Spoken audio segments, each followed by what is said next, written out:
ഈശോമിശിഹായ്ക്കും സ്തുതിയായിരിക്കട്ടെ. നമ്മൾ ഇന്ന് ധ്യാനിക്കുന്ന വചനം വിശുദ്ധ പത്രോസ്ലീഹ എഴുതിയ ലേഖനം 1-ാം ലേഖനം 2-ാം അധ്യായം 19-ാം വാക്യം. അന്യായമായി പീഡിപ്പിക്കപ്പെടുമ്പോൾ ദൈവചിന്തയോടെ വേദനകൾ ക്ഷമാപൂർവം സഹിച്ചാൽ അനുഗ്രഹ കാരണമാകും. അന്യായമായി പീഡിപ്പിക്കപ്പെടുമ്പോൾ വേദനകൾ ദൈവചിന്തയോടെ ക്ഷമാപൂർവം സഹിച്ചാൽ അനുഗ്രഹ കാരണമാകും. ഞങ്ങളുടെ സൂം പ്രാർത്ഥനയുണ്ട്. ഈ പ്രാർത്ഥനയുടെ സമയത്ത് ഈ വചനത്തിലൂടെ നടക്കുന്ന രോഗശാന്തികളുടെ ഒരു സാക്ഷ്യം കണ്ടിട്ട് വീണ്ടും നമുക്ക് ഈ വചനത്തിലേക്ക് പ്രവേശിക്കാം. ഞാൻ ബോബി സോളി, ആലപ്പുഴ രൂപതയിലെ സൗദി ആരോഗ്യമാത ഇടവക അംഗമാണ്. എനിക്ക് വർഷങ്ങളായിട്ട് യൂറിൻ ഇൻഫെക്ഷൻ ഉണ്ടാവുമായിരുന്നു. ശക്തമായ യൂറിൻ ഇൻഫെക്ഷനാണ്. സഹിക്കാൻ പറ്റാത്ത വേദനയായിരുന്നു. പുകച്ചിലായിരുന്നു.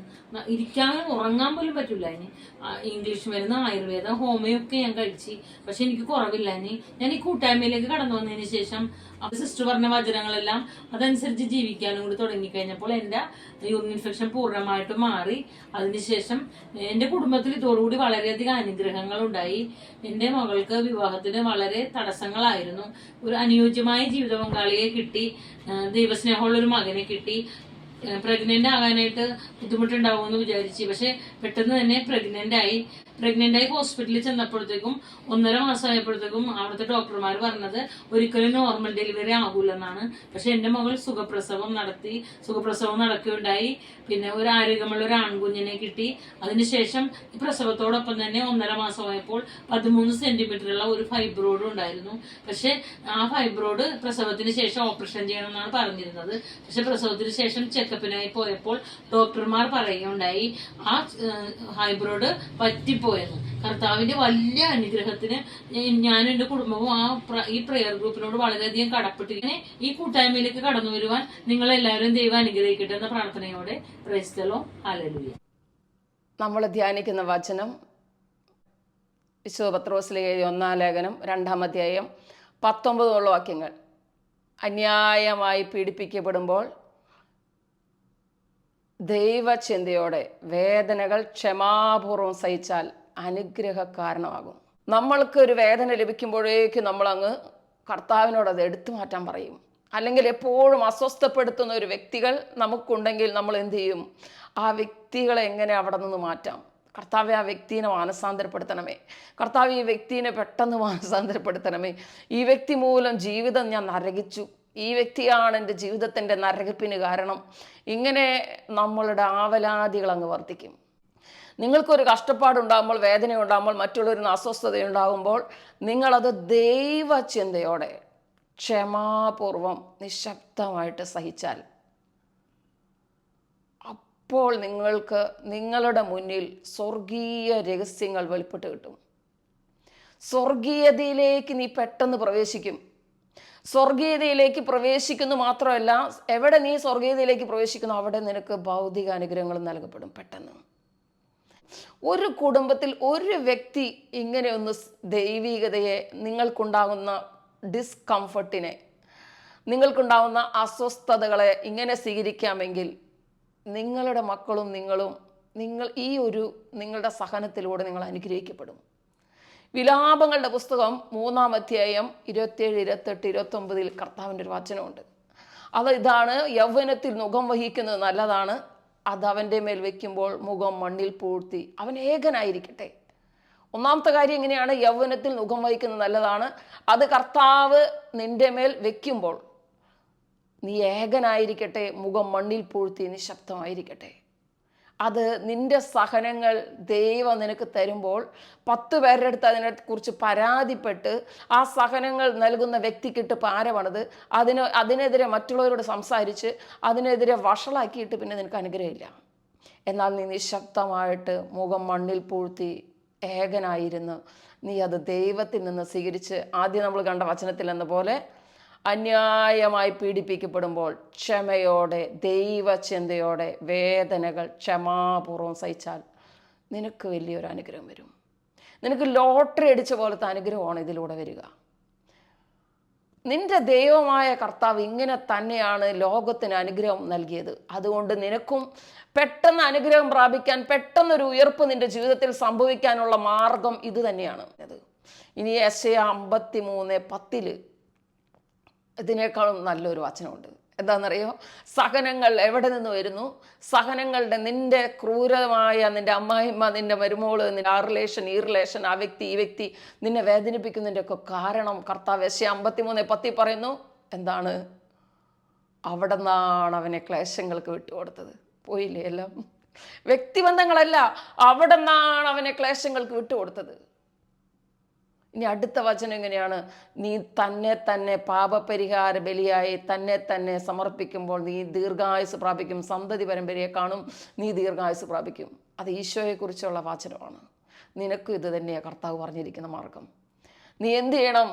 അവിടെ നിന്നാണ് അവനെ ക്ലേശങ്ങൾക്ക് വിട്ടുകൊടുത്തത്. ആ വ്യക്തി, ഈ വ്യക്തി, നിന്റെ കുടുംബത്തിൽ നിനക്ക് എപ്പോഴും പാര തന്നുകൊണ്ടിരിക്കുന്ന, വേദനിപ്പിച്ചുകൊണ്ടിരിക്കുന്ന, എപ്പോഴും വല്ലാത്ത സഹനം നിന്റെ ജീവിതത്തിൽ ഉടനീളം നൽകിയ വ്യക്തിയെ കാണരുത്.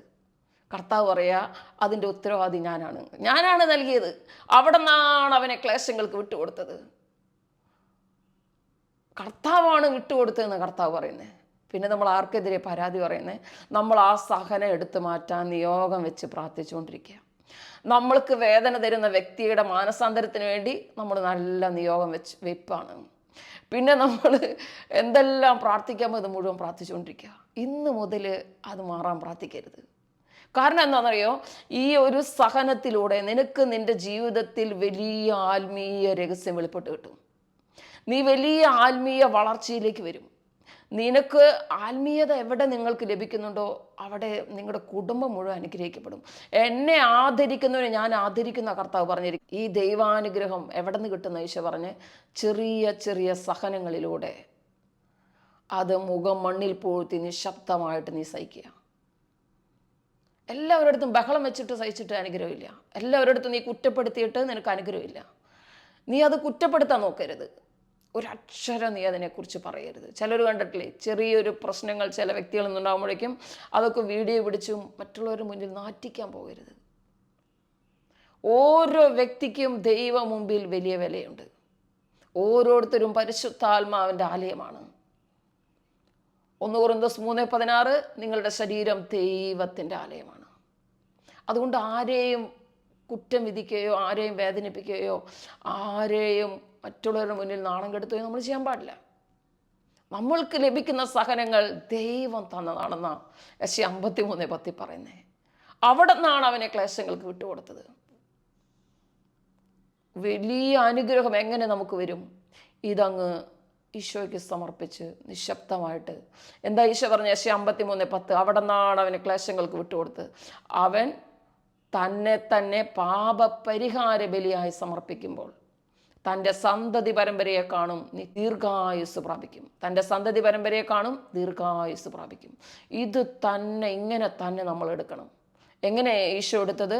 അവൻ തന്നെ പാപപരിഹാര ബലിയായി സമർപ്പിക്കുമ്പോൾ നമ്മൾ എന്ത് ചെയ്യണം? ഒരു ചെറിയ സാധനം കിട്ടി, മറ്റുള്ളൊരു നിരിടർച്ച, അസ്വസ്ഥത, വലിയ ദുഃഖം, പ്രാർത്ഥിച്ചിട്ട് മാറാത്ത പ്രശ്നങ്ങൾ, എന്ത് ചെയ്യണം എന്നറിയാമോ?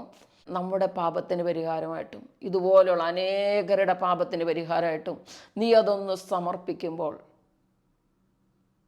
നിന്റെ പാപങ്ങൾ കർത്താവ് പൊറുക്കപ്പെടുന്നു മാത്രമല്ല, യേശു ക്രിസ്തുവിൻ്റെ സ്ഥാനത്തേക്ക് നമ്മൾ ഉയരും. യേശു ക്രിസ്തുവിൻ്റെ സ്ഥാനത്തേക്ക് പിതാവിൻ്റെ മുന്നിൽ നമ്മൾ ഉയർത്തപ്പെടുന്നത് അങ്ങനെയാണ്. അതാണ് വിശുദ്ധ അൽഫോൻസമ്മ ചെയ്തത്. തന്നെ പാപപരിഹാര ബലിയായി സമർപ്പിക്കുമ്പോൾ ഇത് വലിയ കഷ്ടപ്പാടൊന്നുമില്ല.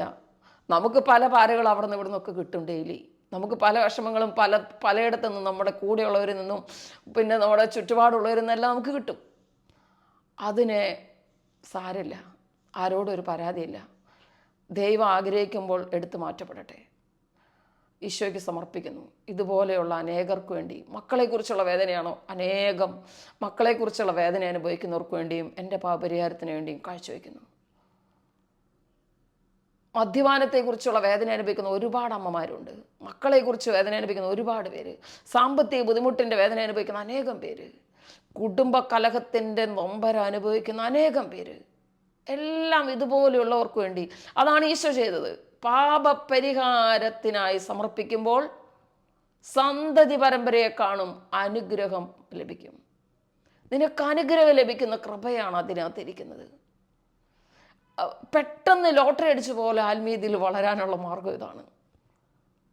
പെട്ടെന്ന് കൃപ ലഭിക്കാനുള്ള മാർഗം ഇതാണ്. പെട്ടെന്ന് അനുഗ്രഹം പ്രാപിക്കാനുള്ള മാർഗം ഇതാണ്. തൻ്റെ സന്തതി പരമ്പരയെ കാണും ദീർഘായുസ് പ്രാപിക്കും. നിന്നിലൂടെ അനേകർ സ്വർഗരാജ്യത്തിലേക്ക് പ്രവേശിക്കുന്ന അർത്ഥം.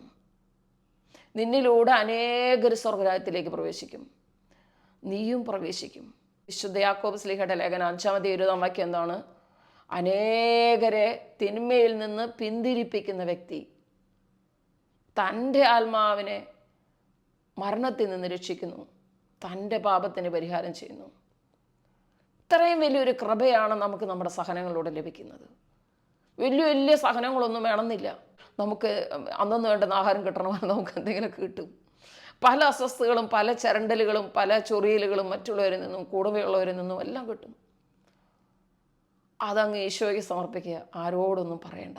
സന്തോഷത്തോടെ സ്നേഹത്തോടെ വീണ്ടും പെരുമാറുക. അത്രയേ ഉള്ളൂ. Very simple. 3 കുരിശുണ്ട്. നമ്മൾ പലപ്പോഴും ധ്യാനിക്കാറുള്ള 3 കുരിശ്. ഒന്ന് ഇടതുവശത്തെ കള്ളൻ്റെ പോലെ നമുക്ക് വേണമെങ്കിൽ പറയാം. നീ കുരിശ് നിറഞ്ഞു വരിക, ഞങ്ങളെയും കുരിശ് നിറക്കുക. അത് ഇടതുവശത്തെ കള്ളൻ്റെ കുരിശാണ്. വലതുവശത്തെ കള്ളൻ എന്താ പറഞ്ഞേ? എനിക്കിത് കിട്ടാനുള്ള യോഗ്യത എനിക്കുണ്ട്, അതുകൊണ്ട് നീ ഇന്ന് പറുദീസയിൽ പ്രവേശിക്കുമ്പോൾ എന്നെ ഓർക്കണം കേട്ടോ എന്ന് പറഞ്ഞേ. ഈശോയുടെ കുരിശാണ് ഇന്ന് നമ്മൾ ധ്യാനിക്കുന്നത്. അതെന്താണ്? അന്യായമായി പീഡിപ്പിക്കപ്പെടുമ്പോൾ ദൈവചിന്തയോടെ വേദനകൾ ക്ഷമാപൂർവം സഹിച്ചാൽ അനുഗ്രഹ കാരണമാകും. ഉടനെ അനുഗ്രഹം ലഭിക്കും നിനക്ക്. കാരണം എന്താണ്? ഇത് നിനക്ക് നൽകിയത് മനുഷ്യരല്ല, അവിടെ നിന്നാണ് അവനെ ക്ലേശങ്ങൾക്ക് വിട്ടുകൊടുത്തത്. കർത്താവ് തന്നെയാണ് നിന്നെ ക്ലേശങ്ങൾക്ക് വിട്ടുകൊടുത്തത്. അതുകൊണ്ട് മറ്റുള്ളവർക്കെതിരെ പരാതി പറയണ്ട. ഇതെന്തിനാ കർത്താവ് വിട്ടുകൊടുത്തിരിക്കുന്നത്? വലിയ സ്വർഗീയ രഹസ്യങ്ങളിലേക്കും വലിയ ദൈവാനുഗ്രഹം നിന്റെ ഭൂമിയിലുള്ള അനുഗ്രഹങ്ങളിലേക്കും നിന്നെ ഒന്ന് എത്തിക്കാൻ ദൈവം നൽകിയിരിക്കുന്നതാണ്. ദൈവപുത്രനെ പോലെ ദുഃഖവെള്ളിയിൽ നീ അവസാനിക്കുകയില്ല. ദുഃഖവെള്ളി കഴിഞ്ഞ് നിനക്കൊരു ഉയർപ്പ് ലഭിക്കും. ഉയർപ്പ് കഴിഞ്ഞൊരു പെന്തകൊസ്തി ലഭിക്കും. അനേകായിരങ്ങളിലേക്ക് പെന്തകൊസ്ത നൽകുന്നവനായി നീ മാറും. എങ്ങനെ? ഈ ഒരു ചെറിയ കാര്യത്തിലൂടെ. ദുഃഖവെള്ളിയിൽ ഈശോ അവസാനിച്ചില്ല. ദുഃഖവെള്ളിക്ക് ശേഷം വലിയൊരു ഉയർപ്പ്, ഉയർപ്പിന് ശേഷം വലിയൊരു പെന്തകൊസ്ത. സഭാലോകം മുഴുവനും നിറയാൻ ആ പെന്തകൊസ്ത ഇടയാക്കി. ഇത് തന്നെ നമ്മുടെ ജീവിതത്തിലും വരും. വലിയൊരു സന്തോഷം നമ്മുടെ ജീവിതത്തിൽ നിറയും. നിങ്ങൾ ഇങ്ങനെയൊന്ന് നിങ്ങളുടെ കുരിശുകളെ എടുത്തു നോക്കിയേ. വലിയ സന്തോഷം നിങ്ങളുടെ ജീവിതത്തിൽ നിറയും. നിങ്ങൾക്ക് ഒരു ദുഃഖവും പിന്നെ ഉണ്ടായിരിക്കില്ല. ഇല്ലെങ്കിൽ പെട്ടെന്ന് നിരാശ വരും. നമ്മൾ അതിനുവേണ്ടി പ്രാർത്ഥിച്ച് ഇതിനു വേണ്ടി പ്രാർത്ഥിച്ച് അത് മാറാൻ പ്രാർത്ഥിച്ച് ഇതിന് മാറാൻ പ്രാർത്ഥിച്ച് ലഭിക്കാതെ ആകുമ്പോൾ എന്തുണ്ടാവും? നിരാശ വരും. വെളിപാടിന്റെ 7-ാം കർത്താവ് പറയുന്നുണ്ട്, അവരുടെ കണ്ണുകളിൽ നിന്ന് കണ്ണുനീര് ഞാൻ തുടച്ചു മാറ്റും. ഒരു സങ്കടങ്ങളെക്കുറിച്ച് ഒരു പരാതിയില്ല. കണ്ണുകൾ അടയ്ക്കുക. നിങ്ങൾ ഈ വചനത്തിലൂടെ അനേക രോഗശാന്തികൾ നടക്കും. ഈ വചനത്തിലൂടെ നടക്കുന്ന രോഗശാന്തികളാണ് ഈ വചനത്തിന് മുമ്പ് ഇടുന്നത്. കണ്ണുകൾ അടയ്ക്കുക. ഇന്ന് പ്രത്യേകിച്ച് കർത്താവ് ഈ കണ്ണിന് ഉള്ള ഒരു അസ്വസ്ഥതയും വേദനയും ചിലപ്പോൾ ഒരുപക്ഷെ എത്ര നാൾ ചികിത്സിച്ചിട്ട് മാറാത്തതായിരിക്കും. അങ്ങനെ ഒരു അസ്വസ്ഥത മാറുന്നു. അതുപോലെ ഇടയ്ക്കിടയ്ക്ക് ലൂസായി പോകുന്ന മോഷനുമായി ബന്ധപ്പെട്ട പ്രശ്നം മാറുന്നു. നിങ്ങൾ കണ്ണുകൾ അടയ്ക്കുക. വചനം വെറുതെ കേട്ടങ്ങ് ഓഫ് ചെയ്ത് പോകരുത്. വചനത്തിൻ്റെ സമയത്ത് അനേക രോഗശാന്തികൾ നടക്കും. വൻകിട അത്ഭുതങ്ങൾ, അടയാളങ്ങൾ നമ്മുടെ ജീവിതത്തിൽ സംഭവിക്കും. പരിശുദ്ധാത്മാവ് നിങ്ങളിൽ വന്ന് നിറയും. നിങ്ങളുടെ മേലൊരു ശക്തി ഇറങ്ങി വരുന്നത് ഈ വചനത്തിൻ്റെ സമയത്ത് നിങ്ങൾക്ക് മനസ്സിലാവും. അതുകൊണ്ട് ഈ വചനം കേൾക്കുമ്പോൾ കണ്ണുകൾ അടച്ച് ശാന്തമായൊരു സ്ഥലത്തായിരുന്നുകൊണ്ട് നിങ്ങൾ കേൾക്കണം. എന്നിട്ട് പരിശുദ്ധാത്മാവിന് വേണ്ടി പ്രാർത്ഥിക്കുക. ഈശോ മിശിഹായ്ക്കും സ്തുതിയായിരിക്കട്ടെ.